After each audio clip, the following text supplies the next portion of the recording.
Halo netizen, kami dari Tim 7 dengan program studi S1 Teknik Telekomunikasi Telkom University Kampus Jakarta.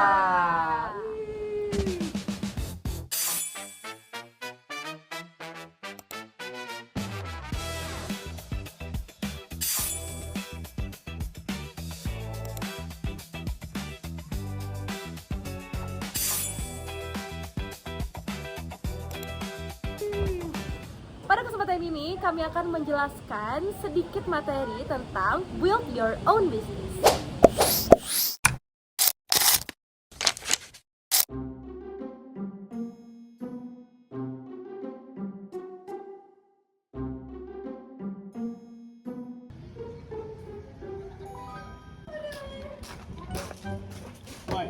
Lagi ngapain? Jurnal, biasa. Lah, bukannya jurnal pakai pulpen biru ya? Duh iya lagi lupa. Duh wajib pulpen biru. Kalau ke fotokopian lama lagi nih jauh. Males dah. Ayo lu pasti dimarahin sama Aslep nanti gak pakai pulpen biru. Gimana? Terlanjur lagi. Kesempatan nih. Gue tadi nemu pulpen biru di jalan. Gue jual ke temen gue, lumayan buat beli es teh nanti. Gue ada nih pulpen warna biru, tapi cuma satu sih. Lu mau gak? Mau dong. Tapi bayarin ya. Bih, pelit. Ya kan cuma satu, gue juga kan kalau gue kasih ke lu, gue pakai apa dong nanti nulis jurnal? Udah bayar aja, nanti gue pulang lagi Berapa? beli. Ya kalau di pasaran sih rata-rata ya kali goceng lah. Alamat, pulpen satu biji. Masih baru ini. Mana lihat? Nih masih baru ini. Nah, baru.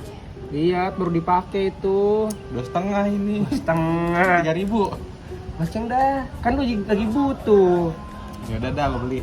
Deal ya, mana duitnya? Tap aja. Tap. Udah deal.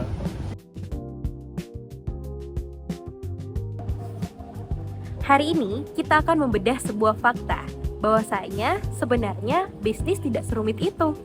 Pada tingkat dasar, bisnis adalah proses pertukaran nilai atau value exchange.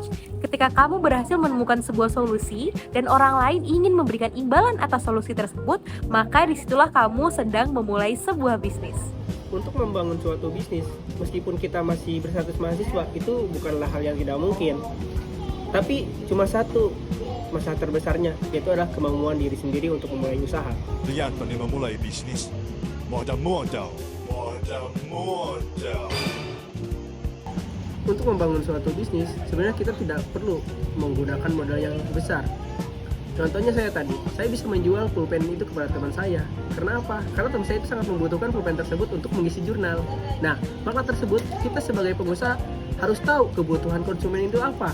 Pada dasarnya itu bukan cara kita mencari ide yang bagus atau jenius, tapi kuncinya itu kita memperhatikan lingkungan sekitar kita. Contohnya kita bisa mulai dari teman-teman kelas kita atau teman kos yang dekat dengan kita.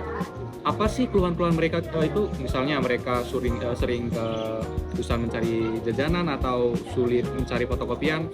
Nah, keluhan-keluhan mereka itu yang konsisten itu menjadi peluang bisnis untuk kita dan menjadi ladang cuan buat kita. Bisnis dimulai dari fakta lapangan. Ketika kita melihat apa yang terjadi di sekitar, menemukan masalah yang nyata, lalu memahami kebutuhan orang-orang yang mengalaminya, maka lahirlah sebuah ide solusi. Fakta lapangan ditambah kebutuhan menghasilkan ide solusi, tapi ide saja tidak akan mengubah apapun. Ide harus direncanakan dan harus dieksekusi. Karena solusi yang sesungguhnya adalah perencanaan yang diwujudkan melalui implementasi. Saat perencanaan dan implementasi berjalan, ide berubah menjadi produk atau jasa yang bisa digunakan orang lain. Lalu, apa gunanya produk atau jasa jika tidak ada yang mengenalnya? Disinilah harga dan pemasaran berperan. Produk atau jasa yang memiliki nilai dan harga yang tepat akan lebih mudah dipasarkan kepada target yang membutuhkan. Kemudian, pemasaran mempertemukan solusi dengan konsumennya. Ketika konsumen merasa masalahnya terjawab dan kebutuhannya terpenuhi, terjadilah pembelian. Namun, bisnis tidak berhenti saat transaksi pertama terjadi. Agar menjadi bisnis yang sesungguhnya, dibutuhkan produksi yang mampu memenuhi permintaan, distribusi yang mampu mengantarkan nilai kepada pelanggan, dan konsistensi yang menjaga kualitas dari waktu ke waktu. Karena bisnis bukan tentang menjual sekali.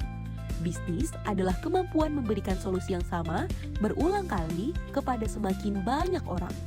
Jadi, rumus sederhananya adalah fakta lapangan ditambah kebutuhan menghasilkan ide solusi ditambah perencanaan dan implementasi menghasilkan produk atau jasa yang ditambah dengan harga menghasilkan pemasaran yang bertemu konsumen menghasilkan pembelian, dan pembelian yang didukung produksi, distribusi, serta konsistensi akan melahirkan sebuah bisnis.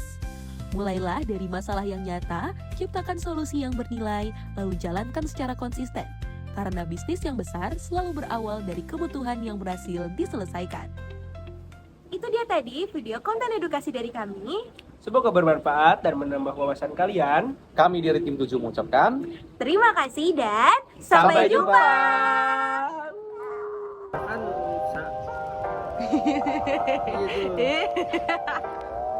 Ayo lu pasti dimarahin sama Aslep. Gue maunya nih nana gitu kan ada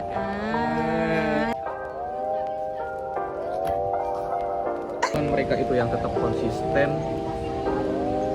Kami dari tim 7 mengucapkan Sampai Terima kasih.